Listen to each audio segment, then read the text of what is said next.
তাকে জানানোর জন্য একদল বৈষ্ণব এসে মায়ের কাছে দেখা করলেন। ঠিক যেদিনকে শ্রাদ্ধটা হবে সেই শুভক্ষণে একদল কৃষ্ণ ভক্ত সকালবেলায় দুটি বাহু তুলে মুখে হরি বলে দুটি বাহু তুলে মুখে হরি বলে দুটি বাহু তুলে মুখে হরি বলে দুটি বাহু তুলে মুখে হরি বলে এই হরি নামে পূর্ণ হবে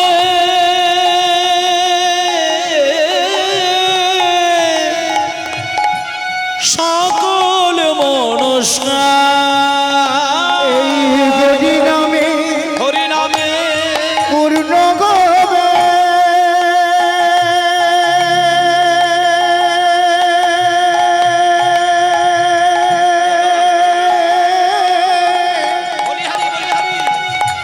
সকল মনস্কার।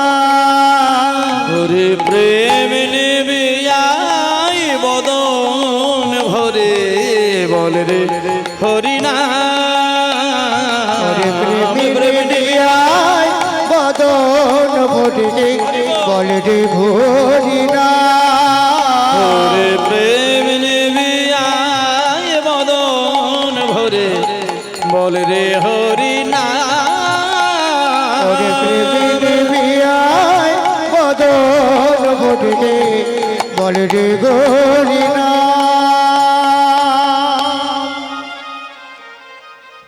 ছবির মতন করে আপনারা লীলাটাকে কিন্তু হৃদয়ে আস্বাদন করবেন। আর এই লীলার শেষের দিকে একটা অপূর্ব মূল্যবান একটা পবিত্র তীর্থস্থান, যেটা আপনাদেরকে আমি শেষে একটা ঠিকানা দেব, কোথাও যান বা না যান সেইখানে গিয়ে সেই অমূল্য রত্ন দুটিকে দেখে আসবেন। আমি শেষে বলবো। আর এই ঘটনাটা কোনো মিথ্যে কোনো বানানো কাহিনী নয়, সত্য ইতিহাস। তার প্রমাণ প্রতি পদে পদে তিলে তিলে ক্ষণে ক্ষণে তার ধরা দিয়েছেন। আপনারা শ্রবণ করে যান। আজকে দেখুন চন্দ্রশশী দেবীর শ্রাদ্ধে ওই কয়েকজন বৈষ্ণব একেবারে গলায় কাপড় দিয়ে চন্দ্রশশী দেবীর কাছে এসে হাত জোড় করে বললেন, মা ও মা, মা আমাদেরকে আপনি চেনেন? জমিদার গিন্নিমা বলছে, না বাবা, হ্যাঁ তোমাদেরকে না না না না না তোমাদেরকে চিনতে পারছি না। ঠিক আছে ভেতরে এসো, তারপর কথা বলছি, ভেতরে এসো।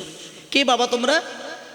আমাদেরকে চিনবেন না মা, আমরা এই যে কজন এসেছি না, আমরা এই আপনার বাড়ি থেকে অনেকটা আগে দূরে একটা ছোট্ট মন্দির রয়েছে, সেই মন্দিরের কয়েকজন বৈষ্ণব। আমরা এসেছি আপনাকে একটা কথা জানানোর জন্য।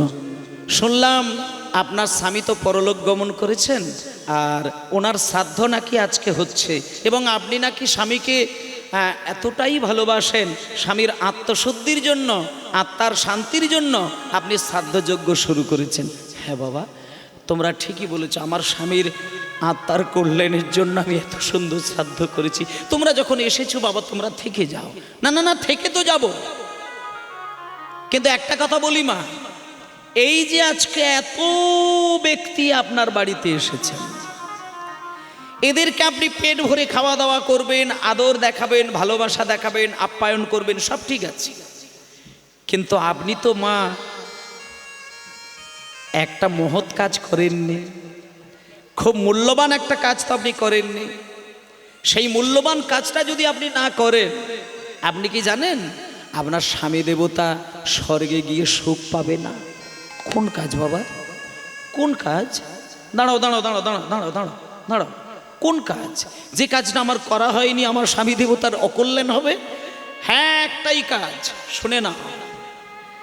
এই শ্রাদ্ধযজ্ঞের মাঝখানে এই রাজবাড়ির পরিধির মধ্যে আপনি যদি একটু কীর্তন না করান, তাহলে কিন্তু আপনার স্বামীর আত্মা কিন্তু শান্তি পাবে না। কীর্তন, দাঁড়াও একটু আসতে, কীর্তনটা কি জিনিস? বাবা তোমরা যে আমাকে ওই কীর্তন শব্দটা বললে, কীর্তনটা কি জিনিস? কীর্তন কি খায় নাকি গায়ে মাখে? এই জমিদার গিন্নিমা কীর্তন কি জিনিস বোঝে না। এই যে আজকে আপনারা হরিনাম শুনছেন, আচ্ছা বলুন তো মা, আপনাদের গ্রামে হরিনাম হয়, কিন্তু আচ্ছা এমনও কি কোনো ব্যক্তি নেই যিনি জীবনে কোনো দিন কীর্তন শোনে না? আছে, এই গ্রামেই হালটালে পেয়ে যাবেন। এমন একজনেরও নাম আপনি পাবেন যিনি হরিবাসরে কোনোদিন কীর্তন শুনতে আসেনি। এমনকি কীর্তন হচ্ছে বলে তার বাড়িতে গিয়ে দেখবেন দরজা বন্ধ করে দিয়ে টিভির ভলিউমটা বাড়িয়ে রাখে। এমন অনেক পাষণ্ড মানুষ আমাদের এই সনাতন ধর্মে রয়েছে, যারা কীর্তনের অপপ্রচার করে, কীর্তন গানের নিন্দে করে, কীর্তনের চাঁদা চাইতে গেলেও ফিরিয়ে দেয় না। এরকম অনেক মানুষ দেখা যায়। কিন্তু চন্দ্রশশী দেবী সেই রকম নয়। চন্দ্রশশী দেবী কীর্তনটা কি জিনিস সেটা তার বোঝা এখনো হয়নি। আরে বাবা বয়সটা তো অল্প, ছোট্ট মেয়ে তো, তার তো এখনো জানাই কিছু হলো না, ইতিমধ্যেই স্বামী হারিয়ে গেলেন। তা যখন ওই বৈষ্ণবগণ বললেন যে স্বামীর যদি সুখ চাইতে হয়, কল্যাণ চাইতে হয়, স্বামীর আত্মার যদি শান্তি চাইতে হয়, তাহলে এই যে 3 দিন ধরে 4 দিন ধরে যে যজ্ঞটা হবে, এই যজ্ঞের মাঝখানে একটু কীর্তন করাতে হবে। কীর্তন অর্থে ভগবানের নাম গুণকীর্তন। এইবার চন্দ্রশশী দেবীকে আর কে ধরে রাখে? চন্দ্রশশী দেবী বললেন, মায়েরা আইঢাই করবেন না, এই বাম দিকের মায়েদেরকে একটু বলছি, কি হয়েছে ওইখানটায়? কি বলে গো? ব্যাং? তো এমন হচ্ছে, আমি তো ভাবলাম বিশাল ব্যাপার হয়েছে। ও ব্যাংকে তাড়িয়ে দিন না, হাতে করে ধরে তাড়িয়ে দিন। ব্যাং বেরিয়েছে, ও তো ভালো জিনিস, ছেড়ে দিন ছেড়ে দিন। ও ব্যাং, ও প্রভুর কৃপায় এসেছে, থাক, আঘাত করতে হবে না, ছেড়ে দিন, ও বেরিয়ে যাবে। নিতাই গৌর প্রেমানন্দে হরি বল হরি বল হরি বল। আস্তে মায়ের আস্তে।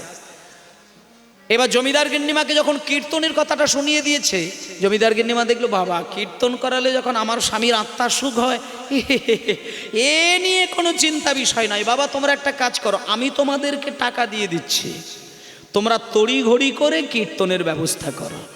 ব্যাস, যেই তড়িঘড়ি করে কীর্তনের ব্যবস্থা করো বলে দিলেন, জমিদার গিন্নিমার কথায় ওই যারা বৈষ্ণব এসেছিলেন তারা ওই রাজবাড়ির একটা প্রান্তে গিয়ে সুন্দর করে মঞ্চ তৈরি করে কীর্তনিয়াকে নিমন্ত্রণ দিয়ে, এই যেমন আজকে আপনাদের গ্রামে কীর্তন হচ্ছে, মাইক দিয়েছে, প্যান্ডেল করেছে, ঝাড়বাতি দিয়েছে, ফ্যান বই বই করে ফ্যান ঘুরছে, বিশাল ব্যাপার। এইরকম কীর্তন যোগ্য ফ্যান দেয় না, ফ্যানের ব্যাপার স্যাপারের বালাই তখন ছিল না, কিন্তু কীর্তনের স্টেজ মঞ্চ তৈরি করেছেন। এবার কীর্তনিয়া এলেন, আমি যখন কীর্তন আসরে উঠলাম আমার আগে স্টাফ এসেছিল, তারপর আমি 5 মিনিট পরে এলাম। ঠিক তেমনি শ্রাদ্ধর দিনে যেদিনকে কীর্তন গান শুরু হবে সেদিন আগে দল চলে এসেছে, আর কীর্তনিয়া যিনি আসবেন তিনি জমিদার গিন্নিমাকে প্রণাম করে আসরে আসবেন। এবার কীর্তনিয়া মায়ের কাছে গিয়ে প্রণাম করে বলছে, মা আপনি আমায় আশীর্বাদ করুন, আপনার বাড়িতে আপনার আয়োজন করা কীর্তন গান আমি গাইব, আর আপনার স্বামীর আত্মার সুখের জন্য কীর্তন হবে, তো তাই ও মা একটা কথা বলি, আপনি কিছু মনে করবেন না যেন, আপনি আমার থেকে অনেক বেশি সম্মানে বড়, আর আপনি অনেক কিছুই বোঝেন। ও মা আমি শুধু একটা ছোট্ট কথা বলবো, আপনার স্বামীর আত্মার কল্যাণের জন্য যেহেতু এইখানে কীর্তন হচ্ছে, তাই এই গ্রামের এই যে এত এত মায়েরা বাবারা বসে আছেন, ভাইয়েরা বোনেরা বসে আছেন, এনারা তো কীর্তন শুনবেই, কিন্তু আমি আপনাকে হাত জোড় করে একটা অনুরোধ করব, এদের সকলের সামনে বসে আপনি কীর্তন শুনবেন। আপনি আমার সামনে বসে নীরবে কীর্তন শুনে শুনে যতটা শান্তি অনুভব করবেন, ঠিক ততটাই শান্তি পাবে আপনার ভালোবাসার স্বামী দেবতা। আপনি এখানে কীর্তন শুনে যে সুখ পাবেন, সেই সুখ স্বর্গে থাকা আপনার স্বামীর আত্মার কল্যাণ হবে। আস্তে আয় গোবিন্দ, ঠিক আছে, ও বন্ধ না, ও বন্ধ হবে না, দেখে নাও, টোকা মারো, এই তো, ও ও আচ্ছা লুজ কানেকশন হচ্ছে, আচ্ছা ঠিক আছে চলো ওই দিকে আইটাই করো না। এইবার যিনি কীর্তনিয়া তিনি কীর্তন গান শুরু করেছেন, সুন্দর করে দেখুন, জমিদার গিন্নিমা সামনে এসে কীর্তন গাইছে শুনছেন, আর যিনি কীর্তনিয়া তিনি কোনো দিকে আর না তাকিয়ে তিনি আপন মনে কীর্তন গান গাইছেন। কীর্তন গাইতে গাইতে গাইতে গাইতে গাইতে গাইতে দামিনী, দাঁড়াও দাঁড়াও মায়েরা, এই যে গানটা গাইছি এই গানটা খুব মূল্যবান একটি গান। মানে এই পদটির এত গুরুত্ব, একটুখানি পদটা গেয়ে দিই, তারপর আমি মানেটা বুঝাবো। এবং এই পদের মানেটা আপনারা বুঝবেন, কারণ এই পদের মানেটা বুঝেছিলেন চন্দ্র শশী দেবী। শোনেন, দামিনী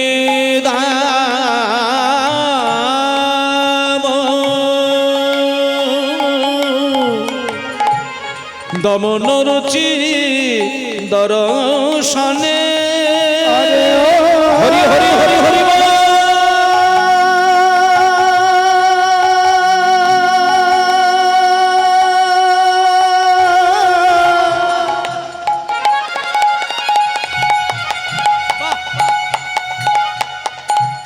দামিনী দামিনী দাম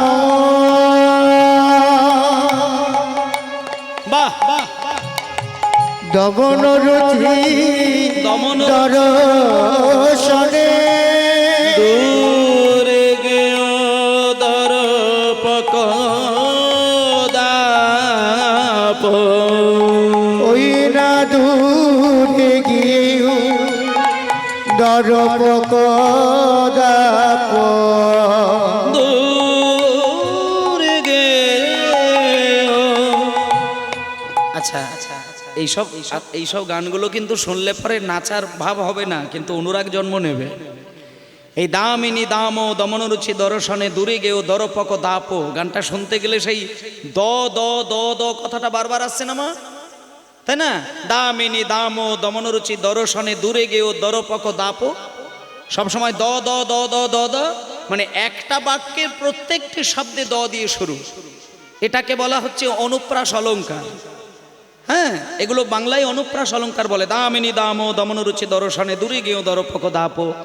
এইভাবে যখন গান বাজনা গাইতে গাইতে একেবারে সম্পূর্ণ গানটা শেষ করলেন। এখানে তো গতকালকে কীর্তন হয়েছিল, রূপানুরাগ হয়েছিল না, রূপগান হয়েছিল তো। তা সেই রূপের গানেতে অন্য পদও গাইতে পারে, আবার এটাও গাইতে পারে, দামিনী দামটা গাইতে পারে। তা এইটা হচ্ছে ভগবান গৌর সুন্দরের রূপ বর্ণনা করার জন্য এই পদ গান। দামিনী মানে বিদ্যুৎ, মায়েরা এবার মানেটা বলি। দামিনী মানে বিদ্যুৎ, দাম মানে বিদ্যুতের মালা, দমন রুচি মানে অঙ্গের শোভা দেখে দমন হলো, এবং সেই অঙ্গের শোভা দেখে দমন দূরে চলে গেল, দরপক দাপ মানে কামদেবের অহংকারটা। মানে একগুচ্ছ বিদ্যুতের মালা তৈরি করলে তার যে শোভা সেটাও দূরে গেল, আর কামদেবের যে এত রূপ যৌবন সেটা আমার গৌরাঙ্গের রূপের দিকে তাকাতে গিয়ে তারও অহংকার দূরে সরে গেল। তাই জন্য গানের বলতে বলছে, দূরে গেও দরপক দাপ, দূরে ওই না দূরে গিয়ে দরপক দাপ,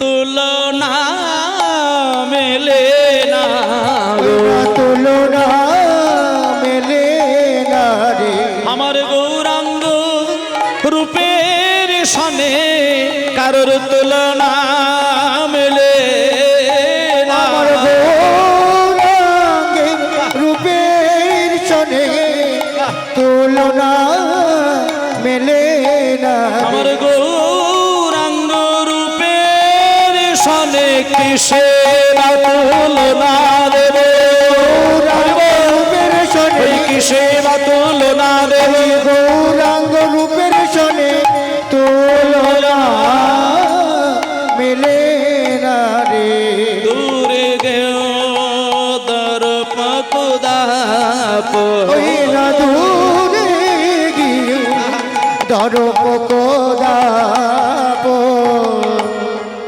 আচ্ছা আস্তে বাজা, এইবার রাম একটুখানি আস্তে। মায়েরা শোনেন শোনেন, একেবারে ধ্যান দিয়ে মন দিয়ে প্রাণ মিশিয়ে কীর্তন শুনবেন। শোনেন, আজকে যখন এই পদ গানটা গেয়েছে, মানে কারোর অত আবেগ আসেনি, কিন্তু চন্দ্র শশী দেবীর একটা আবেগ তৈরি হলো।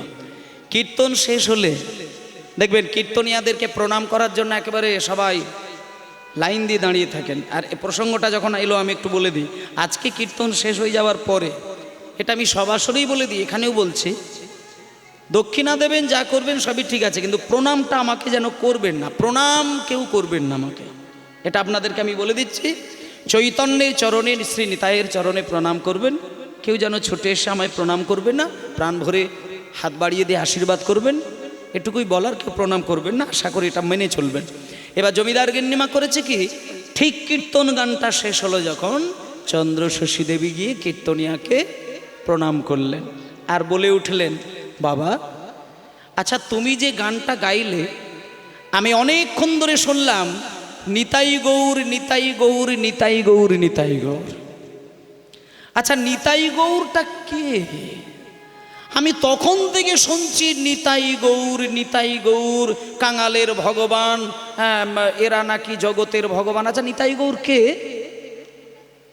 তখন চন্দ্রশশী দেবীকে বলছেন কীর্তনিয়া, বাবা হোমা নিতাই গৌরকে আপনি চেনেন না, আমি বলে দিই, নিতাই গৌর হচ্ছে এই কলিযুগের ভগবান, আর নিতাই গৌর এমন ভগবান না মা, নিতাই গৌরকে যদি কেউ ভালোবাসতে পারে না মা, কেউ যদি ভালোবাসতে পারে, মনে যদি কিছু চাহিদা থাকে, মনে যদি কারোর কোনো আকাঙ্ক্ষা থাকে, তাহলে একটু নিতাই গৌরকে যদি কেঁদে কেঁদে হাত বাড়িয়ে কেউ চায়, নিতাই গৌর কিন্তু তার কথা রাখে, তাকে কিন্তু দিয়ে দেয়।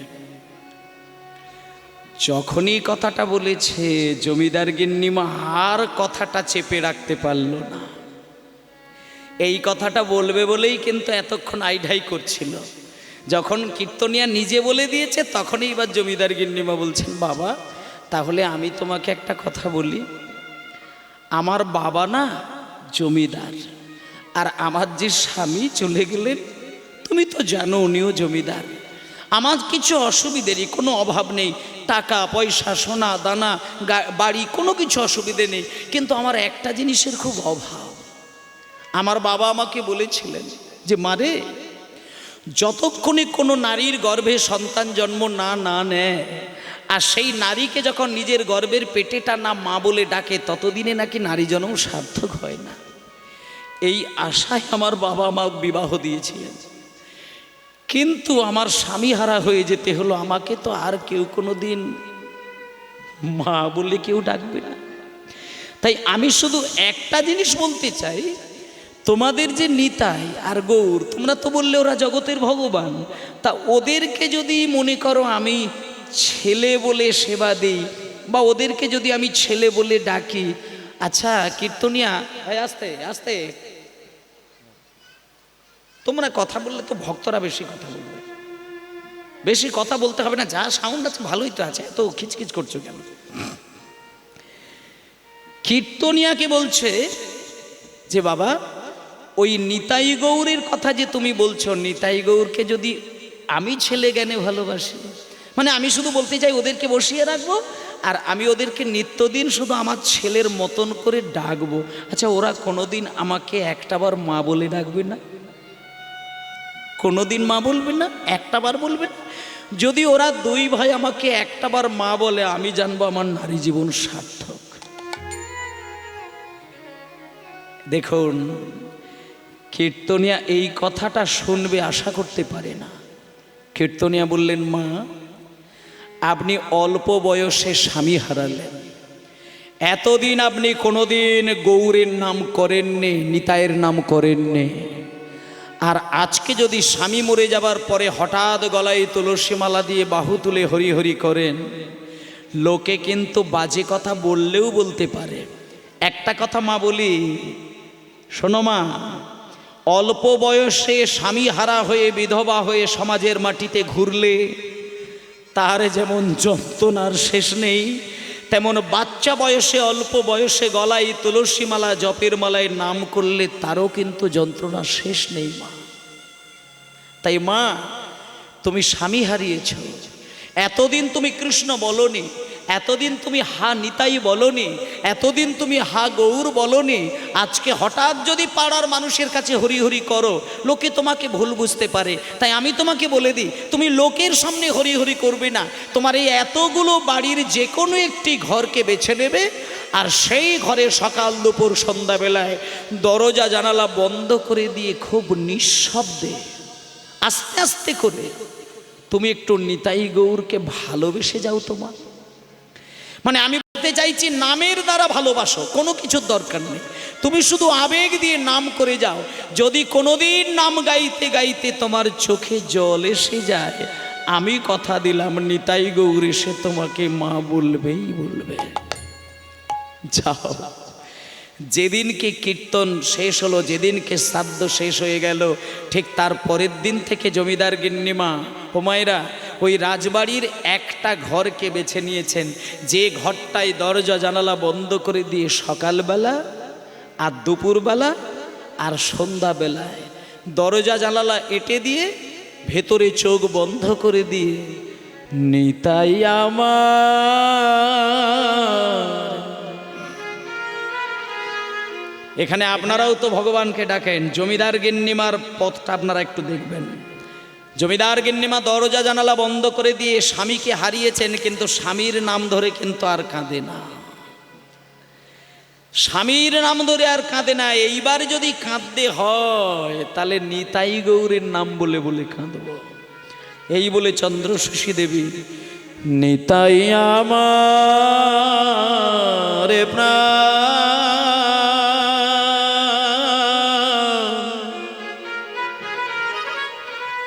গৌর আমার প্রাণ,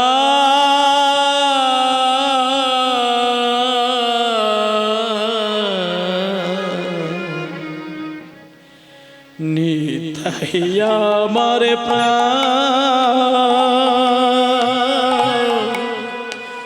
গৌর আমার প্রাণ, নিতাই নিতাই গৌর হরি হরি গৌর আমার প্রাণ, নিতাই আমার প্রাণ, গৌর আমার প্রাণ, নিতাই আমার প্রাণ, গৌর আমার প্রাণ, নিতাই আমার প্রাণ, গৌর আমার প্রাণ, ভক্তি ভরে ডাকলে নাকি পুরায় মনসা, ভক্তি ভরে ডাকলে নাকি পুরায় মনস্কার, তারে ভক্তি ভরে ডাকলে নাকি পুরায় মনসা, ভক্তি ভরে ডাকলে নাকি পুরায় মনস্কার, নিতাই আমার প্রাণ, গৌর আমার প্রাণ, নিতাই আমার প্রাণ, গৌর আমার প্রাণ, নিতাই আমার প্রাণ, গৌর আমার প্রাণ।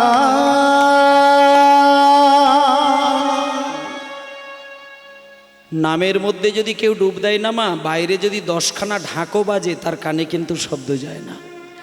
আপনি প্রত্যেক দিন মন্দিরে আরতি করেন, প্রত্যেক দিনই মন্দিরে গিয়ে ঠাকুরের নাম করেন, যেদিন আপনার নামটা নামের সঙ্গে মিশে যাবে সেদিন বাইরে থেকে যদি 10খানা ঢাকও বাজে আপনার মন পর্যন্ত কিন্তু শব্দ পৌঁছাবে না। আজকে চন্দ্রশশী দেবী নিতাই আমার প্রাণ, গৌর আমার প্রাণ শুধু একই কথা বলছে, আর অবিরল অশ্রুধারা বইছে, অবিরল অশ্রুধারা বইছে। দরজার সামনে একজন সারাদিন ধরে বারবার যে ডাকাডাকি করছে, মায়ের কানে হুঁশ নেই। সেটা কে? সেটা হলো ওই জমিদার বাড়ির নায়েম মশাই। মানে জমিদার তো চলে গেলেন, তারই ডান হাত বাম হাত সমস্ত দায়ী দায়িত্ব যিনি পালন করতেন তিনি হলেন নায়েম মশাই। নায়েম মশাই এসে সকালবেলা দরজায় অনেকবার ধাক্কা দিয়েছে, কিন্তু মা শুনতে পায়নি, আবার বাড়িতে চলে গেছেন।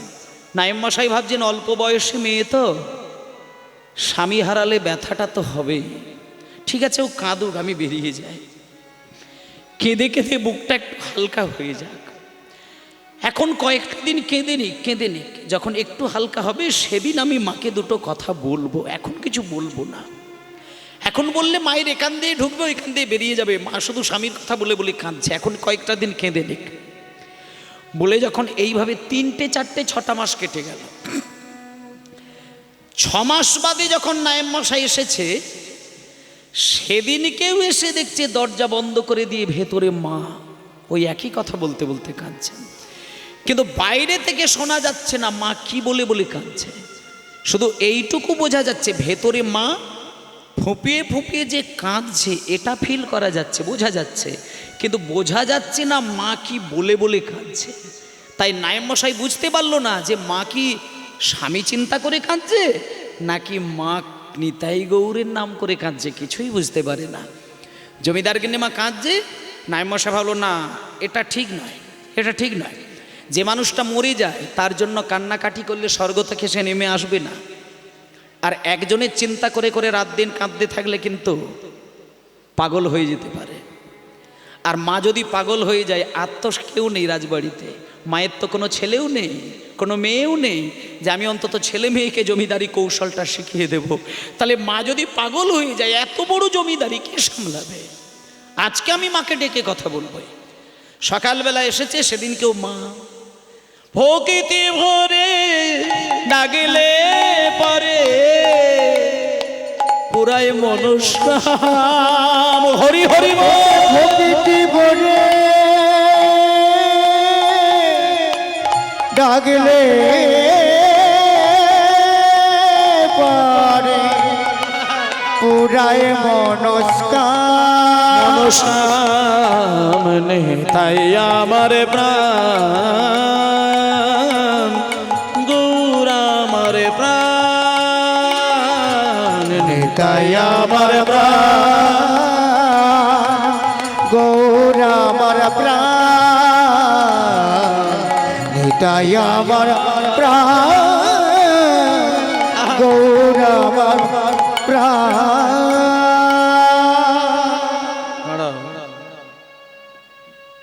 দরজায় ধাক্কা দিচ্ছেন নায়েম মশাই, মা ও মা, মা ভেতরে মা জননী আছেন? মা কে? আমি নায়েম মশাই এসেছি, একটু দরজাটা খুলুন। চন্দ্রশশী তাড়াহুড়ো করে চোখের জলটা মুছে এবার দরজাটা যেই খুললো দেখলো নায়েম মশাই দাঁড়িয়ে রয়েছেন। চন্দ্রশশী দেবী বলে, নাকি নায়েম মশাই আপনি সকালবেলা আমার দরজার সামনে এসে ধাক্কাধাক্কি করছেন, বলুন আপনি কেন এসেছেন? আমি কেন এসেছি মানে আপনি বোঝেন না আমি কেন এসেছি? শোনেন মা, আপনি স্বামী দেবতাকে হারিয়েছেন, এই দুঃখটা কি কেবলমাত্র শুধু আপনার? এ দুঃখ আমাদের নয় কেন? এই দুঃখ আমার নয়? মা একটা কথা বলি, যে মানুষটা চলে যায় তার জন্য যদি কেঁদে কেঁদে কেঁদে কেঁদে না খেয়ে না ঘুমিয়ে যদি মারা যান, তাতে করে জমিদারিটাকে আর সামলানো যাবে তো? শোনুন মা, একটা কথা বলি, আপনি স্বামীকে হারিয়েছেন এটা দুঃখের বিষয়, কিন্তু যে স্বামী দেবতাকে হারিয়েছেন সেই স্বামী দেবতা দুটো গোপন কথা আমার কাছে জমা রেখে গেছে, ওটা কি আপনি জানেন? গোপন কথা? হ্যাঁ, দুটি গোপন কথা। এটা আমি আজকে আপনাকে বলবোই, এটা আপনাকে আমি বলবোই, আজকে বলবো। আপনার স্বামী দেবতা অর্থাৎ আমাদের জমিদার আমাকে দুটি কথা বলতে নিষেধ করেছিল, তাই আমি এতদিন আপনাকে বলিনি। আজকে যেহেতু স্বামী দেবতা চলে গেছে, আজকে আমি দুটো কথা বলবো। শুনুন মা, এই যে নদিয়া জেলার কৃষ্ণনগর, এই নদিয়া জেলার কৃষ্ণনগর বাদেও আমাদের জমিদার মশাই বীরভূম জেলা নামে একটা জেলা রয়েছে তারাপীঠ মায়ের মন্দিরের কাছে, সেইখানে সিউড়ি বলে একটি নাম করা জায়গা আছে। সিউড়ির পাশে একটা ছোট্ট গ্রাম, যে গ্রামটির নাম হলো করদা গ্রাম। সেই করদা গ্রামটা আমাদের জমিদার মশাই টাকা দিয়ে কিনেছিলেন। হুমা আমার স্বামী? হ্যাঁ, আমাদের জমিদার মশাই। ন্যায় মশাই, আমার স্বামী বীরভূমে গ্রাম কিনেছে। কই, এতদিন তো আমি শুনি না। তবে আর বলছি কি, আপনি কটা খবর জানেন? আরও একটা কথা আছে, ওই যে করদা গ্রামটা, ওই গ্রামের ভেতরে যে মানুষজনগুলো বসবাস